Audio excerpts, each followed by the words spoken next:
আরে আমি তো যামু, কারণ আমিও শাড়ি কিনবো। তুই শাড়ি কিনবি? হ্যাঁ। তুই শাড়ি কিনবি কার জন্য? কাল লাগিয়া, আবার আমার বউয়ের লাগিয়া।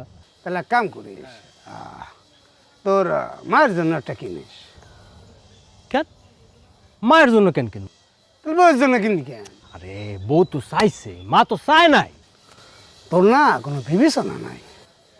মায়েরা কোনোদিন কোনো কিছু চায়? হ্যাঁ, শুন বেটা, তোর যে ভিসা নিয়ে একটা গিট্টু পাকায় আছে, হ্যাঁ, মায়ের একটা সুন্দর করে শাড়ি কিনা দে, মায়েরে খুশি কর, দেখবি তোর ভিসা হাইটটা হাইটটা তোর বাড়ির মধ্যে চলে আসছে।